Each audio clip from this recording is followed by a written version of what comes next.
Hello, dear viewers of the Entrepreneur Show. You're welcome to another inspiring episode. I am Esther Edichumwa, your host. Today, we are with KRISTIN Wilson, a very wonderful entrepreneur and the CEO of SPURT. SPURT is all about providing solutions and softwares that help fellow entrepreneurs scale up and build their people capacity. So today, we get to know the solutions SPURT is here to offer and how it's helping entrepreneurs. Sit tight and enjoy the story.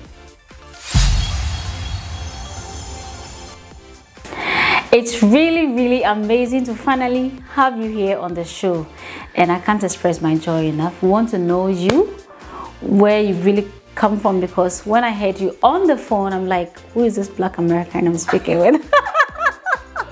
Black Ghanaian, very Black Ghanaian. And I'm so excited to be here. We want to know who KRISTIN Wilson is and what SPURT is about. For sure. Thank you so much for having me. And yeah, I loved meeting you. I liked your energy, your spiciness. Thank you. I was like, I love this. This is gonna be fun. So who am I? I mean, I'm an entrepreneur. Please also forgive the nasal tone. I'm just recovering from a flu, but I didn't want to miss the opportunity to speak to you. But I'm an entrepreneur, and I'm an entrepreneur that's particularly passionate about the jobs problem. So one of the common statistics that's often thrown around is that by the year 2040, we're going to have about 50 million jobs gap, right? Which basically means that there are going to be 50 million people without access to gainful employment, right? And we also have all these issues around underemployment, which basically means that people are either underpaid or working in jobs that are beneath their actual skill set. And it's a problem that is important to me, because I think that not so much employment, but people's ability to, create wealth for themselves, fend for themselves, is a critical part of us kind of pushing the continent forward, right? So essentially creating that real middle class, creating that real class of young people that are able to fend for themselves, create a life, build, all the things that folks used to be able to do that actually stimulated growth on the continent and stimulated growth in other continents. And job creation is a vital part of that. And so our company SPURT is designed to tackle that problem. You talk to any entrepreneur and they'll tell you they have two problems, right? Money and people. Exactly. And we're focused on the people side of the equation, right? So, and we wanted to essentially think about what are the most critical trends? What are the most critical tools? And data and technology are those things, right? And so we wanted to say, how do we bring this thing around people, right? And people power, and the insights that you can get from data, and the supercharging that you can get from technology. How do we put that into one place so that we can actually help stimulate more substantial job creation, and we can also essentially help to narrow that jobs gap, right? So a lot of people, when they, if you look, right now at folks that are trying to work on the jobs gap, a lot of people are focused on skills, upskilling young people, training young people. But there was a question for us on, okay, but who's going to hire those young people? And so there seemed a bit of a missing gap, in the sense that, yes, you need to upskill young people. Yes, you need to train them so that they're ready for fourth or fifth or whatever industrial revolution. They're ready for, AI and whatever trends are in the workplace. But there also have to be workplaces, there have to be institutions that are actually ready to absorb them. Otherwise, you still have this jobs gap. You still have this issue of underemployment. So if we make it our focus, we make it our mission to support SMEs, support startups, so that they can actually experience growth, they can experience sustainable traction and progress, and that's why we call ourselves SPURTs. This idea of like creating this spurts, this like growth spurt in businesses, so that they can actually absorb new hires and new talent, and take up help us narrow some of that jobs gap. So that's essentially me. It's my mission. It's what drives the work that I do, and it's fundamentally in response to that question that entrepreneurs answer with capital and people. What influenced your decision to settle on the spot? That's a great question. My whole sort of, childhood, I actually was going to be a doctor. I was going to be a surgeon. I was very, very sure about that.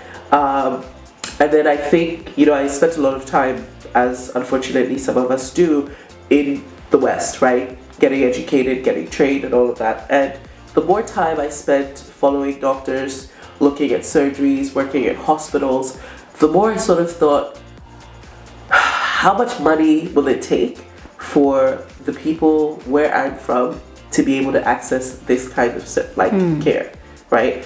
And what would it take realistically? Like, will it be possible reasonably quickly for me to provide this level of care, to hone my craft and do this from home?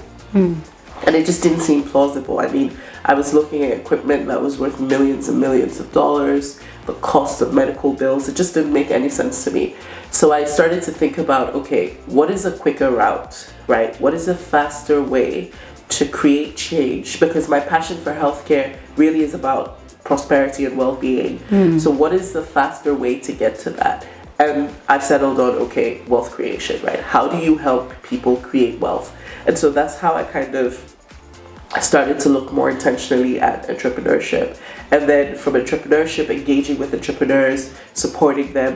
My background is in management consulting and research. And so essentially doing all of that engagement and understanding that these are the critical problems that they have, these are the critical issues. And I know that there's important work being done around capital. I work as an investor myself. I also recognize that we really needed to do something about the talent side of the equation, because if we really wanted to bridge that gap and we really wanted to create wealth, then that needed to be done. And it was something that I could do from home, you know, because by my sort of like early 20s, it was pretty clear to me, like, I didn't want to live in somebody else's country. I didn't want to be a foreigner, you know. I wanted to be home, and I wanted to work with folks who would essentially recognize me and be like, oh yeah, you're one of us in some way, right? I mean, I think when you've lived away for some, you're still not maybe fully one of us, but you get the idea. I think I wanted to be back home, but I wanted to have that impact. I wanted to have that substantial impact, and entrepreneurship seemed to be the most practical way to do that. Talking about coming back home, are you a Ghanaian? I am. I'm a Ghanaian. I have a Ghanaian passport. That's all I'll say on the matter. I think once I have a Ghanaian passport, I'm officially a Ghanaian. Exactly. There, no other claims. My husband is always like, no, you're not Ghanaian. But I'm Ghanaian. I have a passport, so I'm Ghanaian. Yes, and your blood is here. Exactly. All right. So talking about that, are you operating only in Ghana? No, we're actually a Pan African business. The reason for that, very, very intentionally from the beginning, I knew that I had to create something that was Pan African. And I actually think it's an ode to Ghana, right? If you think about Ghana's first president and his own view that, look, there was nothing that would happen in Ghana that would matter if it didn't happen across the continent. And I think I feel very much the same way, that like progress, a rising tide, if it is indeed a rising tide, it carries all ships, right? And so right from the beginning, we needed to build something that would have impact across the continent, job creation across the continent. So today we're registered in Rwanda, in South Africa, in Kenya, in Ghana, in Nigeria, and in Cote d'Ivoire, and we're operational in about 14 countries across the continent. We've done work all over the continent, helping folks to create jobs, to study their businesses, to figure out how to better deliver on their value proposition. And for me, that's something that I'm extremely proud of. Not just because it's allowing us to more and more see our interconnectedness, but also because I think we're starting to unlock value. One of the things that made the team really excited was, you know, after finally coming into play, not necessarily because it has direct ramifications for us, we're a software company, we've always sort of been borderless, but I think it's just moving closer and closer to this idea of you know, a continent that is united and a continent that is solving problems from a synergistic rather than a kind of like divided point of view.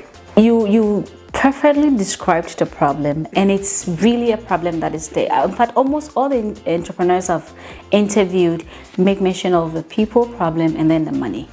But I want to ask, how has the reception been? Because it's one thing you seeing the problem, yes, and another thing they're seeing it's a problem they need a solution for. For sure. You know what is interesting, I think, is that entrepreneurs are always having to make difficult decisions, right? Do I pay for this? Do I pay for that? Do I do this? Do I do that? And I think that as you get better in entrepreneurship, as you get more sophisticated in your decision making, you're able to make strategic choices, right? And so I think it's a mark of the market when people are making almost like short-term decisions, right, rather than strategic decisions, right? And so when we're dealing with entrepreneurs, we can sort of tell where they are in the journey depending on how their thinking is, right? Is it short-term or is it strategic? But even then, there's something for everybody, right? We've got simple products. We have products that cost as little as $1, right? Whoa. And we have products that cost, several $100s and, several $1,000s. So there's really something for everyone. And really part of what our mission is to kind of guide the entrepreneur, to guide that small business on the journey to scale, on the journey to sustainable traction.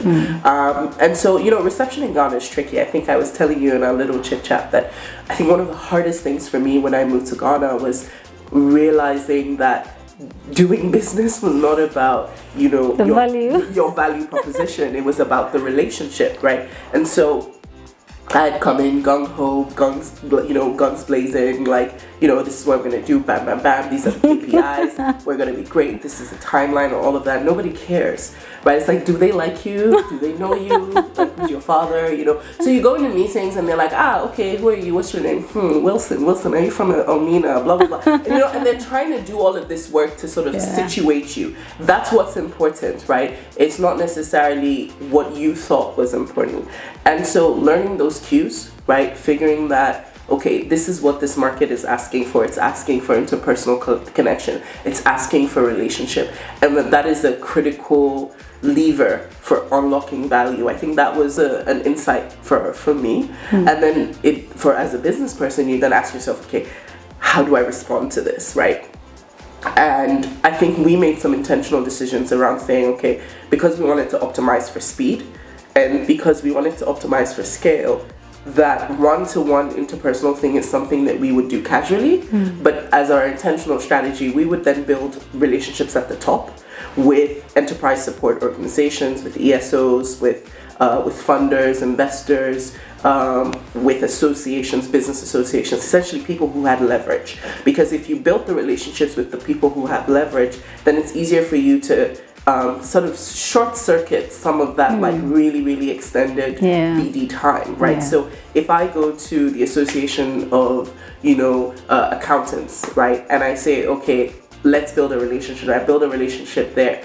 Then that way, if I'm delivering a value proposition, the accountants in that community are listening to me as somebody who's a member of that association, as opposed to trying to deal with each business one person at a time.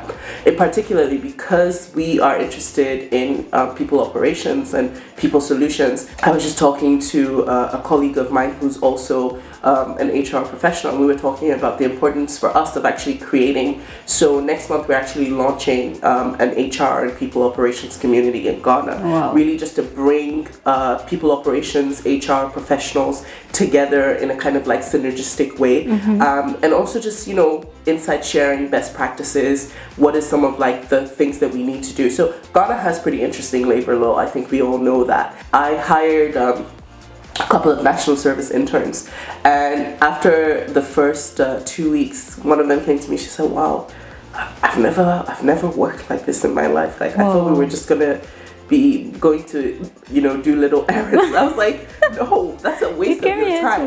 You know what I mean? You have a whole university degree. Why would I waste your time printing papers and going to drop papers off? It's just such a waste of your skill set. And she just said, look, she's learned more so recently we were doing her 3-month follow-up, and she said she's learned more in 3 months than she learned her entire university career. And that is good for us, but an indictment on the opportunities available to young people. And so for us, it's like, how do we do more of that? How do we create infrastructure for robust internship programs, for robust co-op programs, so that young people, are actually ready for the workforce and are actually engaging in the workforce in productive ways. I asked that, I said, what are you going to do? She said, I'm going to be an entrepreneur. I'm going to be my own boss. I'm my own thing. I said, yeah, I'm doing it right.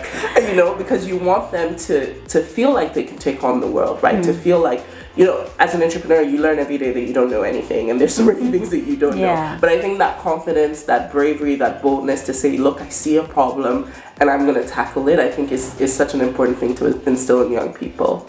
Wow. Yeah. This is really great. Seriously. Such positive feedback. I appreciate it. It's great in the sense that the future lies with the youth. For sure. And so if you come out from university and you have no vision, yes, and all you're looking out for is for someone to employ you, exactly, you don't seem to have a particular skill you can capitalize on, it's really a catastrophe. For sure. So this is really great. The story is really getting interesting, and I know you're enjoying it, especially if you are in the IT field. There's still more juicy information to give to you. Don't go anywhere, we'll be right back.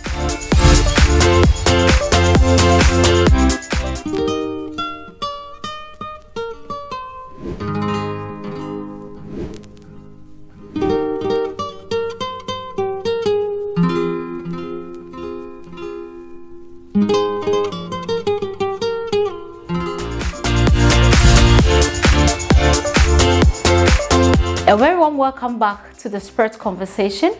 We are still with KRISTIN Wilson, sharing her journey in entrepreneurship and her passion to help entrepreneurs get on their feet and scale up quickly. So we're on your experience with your friend and how you continued. But I'm a bit curious. Have you worked in a corporate field before? Yeah, I mean, so I worked in management consulting, right? Okay. So it's not corporate in the sense that it's not like, you know, working at a traditional firm, because essentially the business of a consultant is working with other businesses, but it's fairly corporate. I think it's as corporate as it gets. So I did a lot of work in management consulting, and then essentially then pivoted to doing a lot more ad hoc research based engagements, particularly because one of the things that I realized was that too much of the work was superficial, and too much of the work didn't have enough of an implementation edge, and I wanted to do a lot more of that implementation, a lot more of that hands-on work. So that was some of what pushed that pivot.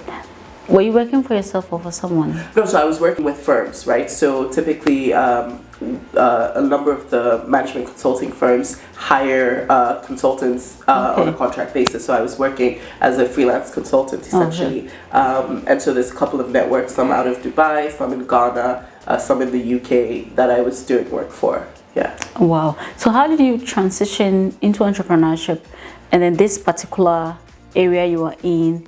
What are some of the preparation you put in place before you finally said, let me do this? Because when you started entrepreneurship, the possibility of getting, your money back is almost like zero. Yes, for sure. So I think with consulting, right, and with management consulting in particular, you spend all day telling people what decisions they should make in their business. And I think particularly as a young person, learning from other people, working on project teams, working on cases, as some organizations we call them missions, you start to ask yourself certain questions, right, about just the quality of work that you're doing, the depth of the work. And so I started to think about, okay, how do I get better, right? How do I get to a point where the quality of insights, the quality of research that I'm doing can actually add value to this company? And somebody said something, you learn by doing, right? And so I think it started to make more sense to explore entrepreneurship and really understand, like, sitting in the other seat, what are some of the decisions, what are the things that you're balancing? And so that sort of creating that dynamism in the perspective, I think, was helpful and like appetizing, right? To say, okay, let me go from being a consultant, being a freelancer, and let me think about actually being an entrepreneur and being at the helm of the business. Actually better understand the pains and the challenges. And I think it really, particularly when we were running the partnership, it shaped how we engaged, because now we were entrepreneurs ourselves, right? Now we needed to make these engagements work so that we could pay bills and, you know, keep people satisfied as well. So I think it was just that experience of wanting to know how to do things better and wanting to have the right level of empathy. Design thinking has been a critical sort of like methodological point, I guess, for me in my. And one of the tenets of design thinking is empathy. And so I think there's nothing that gives you empathy more than just like actually having the experience yourself. So I think there was definitely some of that in that journey. Yeah. So moving away from your corporate experience, now coming into the real challenges of entrepreneurship, have you had a time that you wanted to quit and go back to corporate? Yeah, I've had times where I'm like, let me just get a job. I would definitely be paid a lot You know, because as an entrepreneur, you spend so much of your money, especially in the early days, and you're just like, God, but I have these skills that I can monetize and make so much money. I could be living a great life. You know, I could be doing very, very little at a 9-to-5 job and making so much money with all my skills and all my experience. I've had those moments. I definitely have.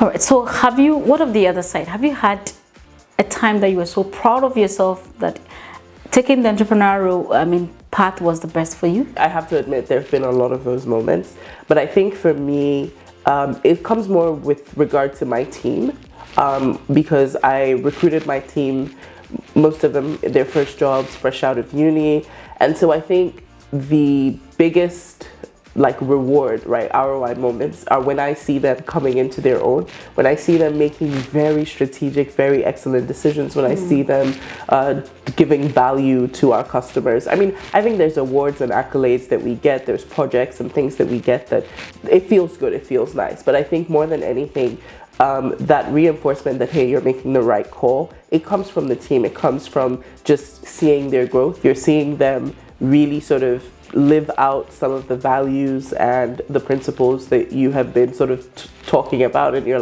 wondering am I just nagging, or is this is it really translating? Are they understanding? So I think for me that's always super rewarding, and that despite all the accolades and the revenue and all of that always supersedes that, because that feels like you're adding value directly into somebody's life. Yeah. Wow.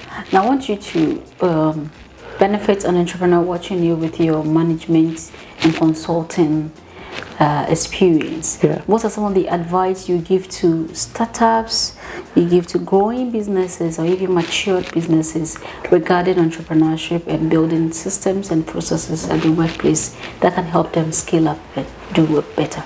Yeah, I think the first thing is, and I think you said it, build systems, right? Build processes. If there's something you have to do more than once, write it down, document it, right? Because then you can actually look at that flow and figure out what worked in that process the first time I did it, what didn't work, let me edit that, and then what did I change the second time, and then what did I change the third time. The more and more processes you document and that you lay out, the easier it is for you to actually build a functional team around you, because then you can give that how-to guide to that person that you bring on, and it actually reduces the burden on you. A lot of entrepreneurs are exhausted, they're burnt out, they feel like they have to do everything themselves, but that's also in part because they haven't taken the time to document, to create systems and to create processes. So I think for me, if there's anything I'll tell people is create systems, create processes, get consultants to help you do that. Leverage software to help you do that. That's one of the critical products that we provide, is software to help folks create infrastructure around process management and around workflow management. So absolutely, that would be my easy token go-to. Yeah, that was really great. Yeah. Well, so I want you to now share with us some of the lessons you've learned in entrepreneur, because you wanted to be on this path to know the pain of entrepreneurs, to be able to provide the right solutions that they need. Yeah. What are some of the lessons you've gathered that is making your services or solutions even better for entrepreneurs? For sure. I think something that people always say that you don't quite understand the import of until it's maybe far along is talk to your customer. Right? And I know people say talk to your customer, figure out what they need.